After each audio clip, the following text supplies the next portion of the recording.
Praise the Lord. Good morning. ఏదైనా దేవుని వాగ్దానము మత్తయి సువార్త 10వ అధ్యాయము 31వ వచనము. భయపడకుడి, మీరు అనేకమైన పిచ్చుకల కంటే శ్రేష్ఠులు. అవును ప్రియ సహోదరి సహోదరుడా, ఈ ఉదయకాల సమయంలో ప్రభువైన యేసుక్రీస్తు వారు నీతో వాగ్దానము ద్వారా మాట్లాడుతున్నారు. మీరు అనేకమైన పిచ్చుకల కంటే శ్రేష్టమైన వారు. దేవునికి ప్రియ సహోదరి సహోదరుడా, పిచ్చుక ఎంత బలహీనమైన మరి పక్షి. ఆ పిచ్చుక ఉదయకాల సమయము తన దినచర్య ప్రారంభించినప్పటి నుండి రాత్రి విశ్రమించినంత వరకు నేను ఏమి తినాలి, ఏమి త్రాగాలి, దేనిని ఏర్పాటు చేసుకోవాలని చింతించటలేదు. అది బలహీనమైనను దేవుని మీద ఆధారపడి బలము పొందుకొని ఆహారమును సేకరిస్తూ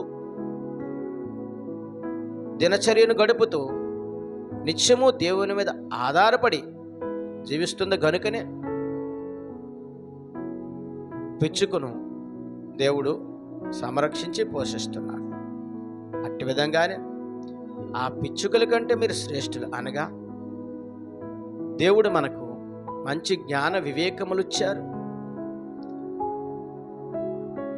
మరి ఈ ప్రకృతిలో ఉన్న జంతువులు, పక్షులు, జలచరములు, ప్రాకు పురుగుల కన్నా మనిషి శ్రేష్టమైన వాడు గనుక, అటువంటి శ్రేష్టమైన జీవితం దేవుడు నీకు ఇచ్చాడు గనుక, ఆకాశ పక్షులను పోషిస్తున్నవాడును, భూజంతువులను పోషిస్తున్నవాడును, నీటిలో జలచరములను, ప్రాకు పురుగులను పోషిస్తున్నవాడును, వాటికన్నా మీరు శ్రేష్ఠులు కదా. మిమ్మల్ని నేను విడిచిపెడతానా? మిమ్మల్ని నేను విడనాడుతానా? విడిచిపెట్టను. నేను విడిచిపెట్టే దేవుడిని కాదు. యాలి అనగా మీ కొరకు నేను ప్రాణం పెట్టాను కదా. కనుక నా యందు నమ్ముకొచ్చి మరి పిచ్చుకల కన్నా శ్రేష్టమైన వారు గనక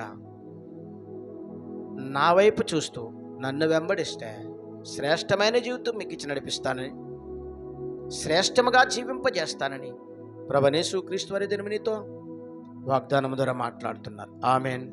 ప్రార్థన చేద్దాం. సకల ఆశీర్వచనములకు కారణభూతుడైన మా యేసు ప్రభువా, నీ ఘనమైన నామానికి స్తుతులు, స్తోత్రాలు.